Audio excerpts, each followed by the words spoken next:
Cette cérémonie constitue pour le Palam une occasion de maintenir et d'encourager la culture de l'excellence au sein des écoles communautaires de base qu'il a construites.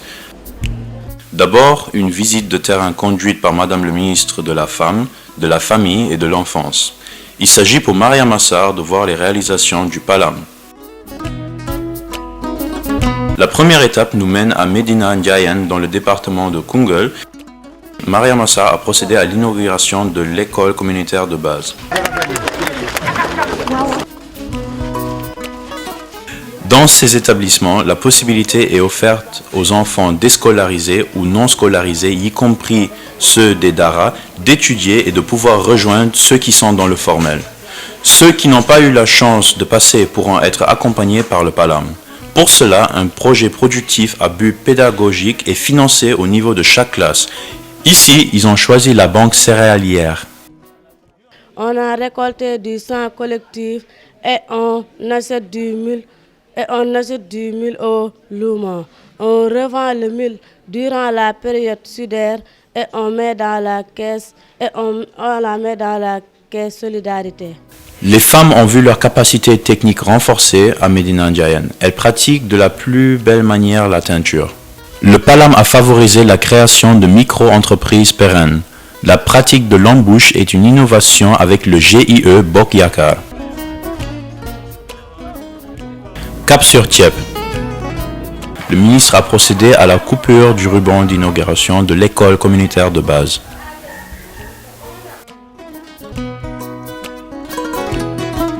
L'activité productive est l'embouche. Les femmes du village de Ndiolkhos ont accueilli la délégation du ministre de la Femme, de la Famille et de l'Enfance. Regroupées au sein d'un GIE, elles ont bénéficié d'un périmètre maraîcher.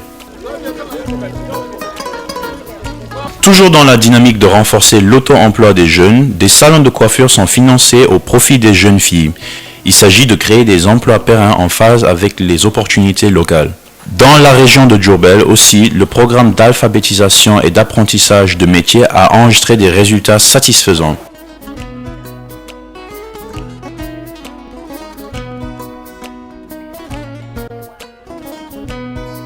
Cette visite de terrain est le prétexte de rendre un hommage particulier aux élèves des écoles communautaires de base.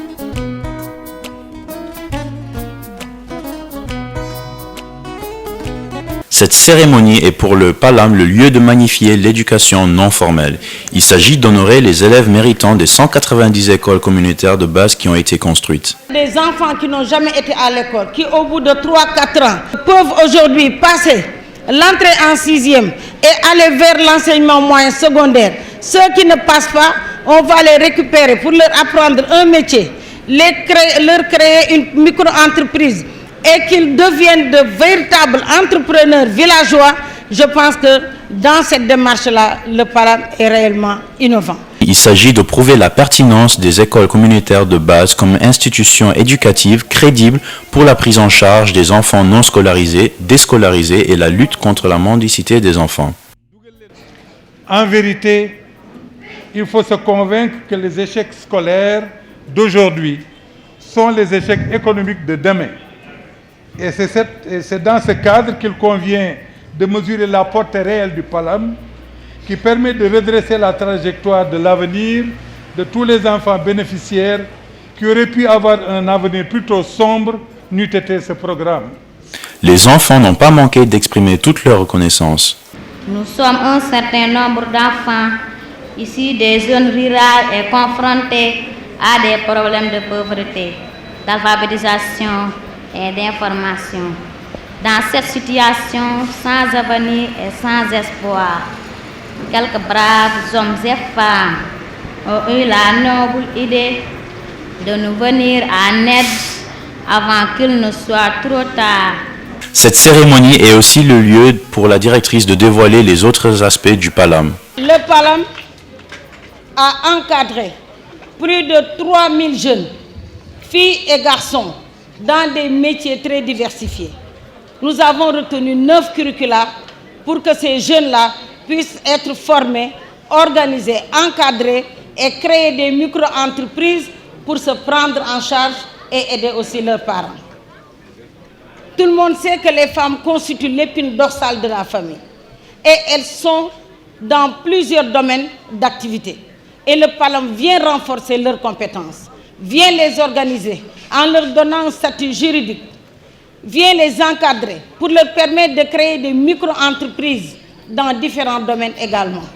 Au vu de tous ces résultats obtenus, le représentant de la Banque islamique de développement ne cache pas sa satisfaction. Mesdames et messieurs, chers élèves, sur le plan des réalisations, après un début certes difficile, aujourd'hui, les résultats obtenus par le PALAM Sénégal sont très encourageants.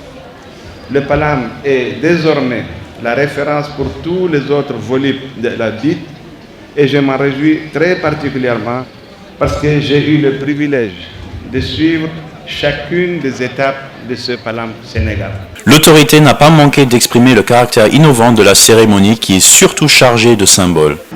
Persuadé que nous disposons par le biais de ce programme qui a fini de faire la fierté de la BID d'un mécanisme de développement innovant parfaitement en phase avec les objectifs suivis à travers le plan Sénégal émergent, notamment la promotion de l'économie solidaire et sociale au sein des familles rurales de production. Il est dans la vie des institutions comme celle des hommes, des moments de consécration, des faits significatifs. Et à cet égard, l'histoire retiendra certainement que cette promotion de brillantes élèves et de brillants élèves des ECB du PALAM aura été la première à être honorée de manière si solennelle. La vision du PALAM est d'avoir des familles épanouies, des villages émergents pour un Sénégal émergent. Au total, 570 élèves des régions de Kaffrine et de Diourbel sont récompensés. Le vœu de ces enfants est de rencontrer le président de la République pour le remercier et de lever les couleurs de la nation à ses côtés.